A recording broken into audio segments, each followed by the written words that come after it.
I saw today that there was an announcement of more arms from the U.S. going to Ukraine, and this is a good thing. I support it, but I also, when I saw it, thought of the possible negative consequences of the chances that the war would be widened as a result of this. And I mention this in part because we're nearing the end of Passover. The seventh day of Passover is Friday, eighth day on Shabbat. And the seventh day is traditionally thought of as the anniversary of the splitting of the sea.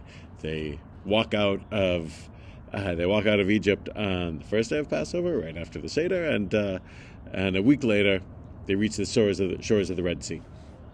And of course, Israelites walk through. Sea comes crashing down on the Egyptians, and we lessen our joy in this famous story, because other people had to suffer at our moment of joy.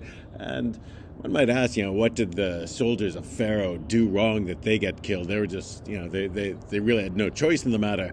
And the same thing gets asked, what about the plagues, right? What did the babies do that merited their being killed? Or animals, our firstborn animals are also killed then? They're fair questions. What's the Torah trying to teach? My guess is the Torah is trying to teach us that in this world, in the material world that we live in, there are no pure goods, and you're not supposed to look for something to be perfect and good. Perfection isn't one of the options that's out there.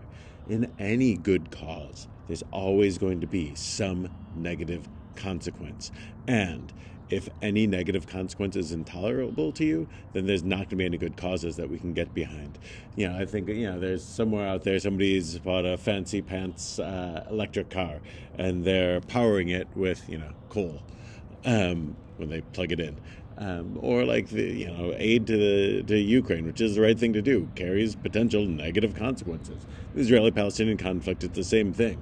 Partisans on each side have to acknowledge that what they want causes something bad to happen for the other side. As a partisan of one cause, as a Zionist, it's important for me to acknowledge that that what I see as a positive good, others experience entirely negatively. This is the way the world works. We're supposed to be able to live with it.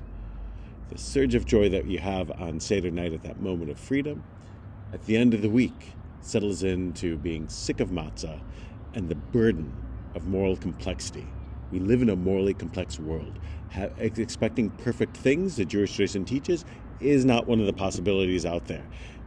So, look, in the real world, we wrestle with complexity. In the real world, we wrestle with difficulty. This doesn't make Judaism a popular religion, but it does make it a realistic one. You have to understand that there's nothing that's quite perfect out there. This is the world we live with. This is the challenge of what we have to do morally. Shabbat Shalom and Chag Sameach.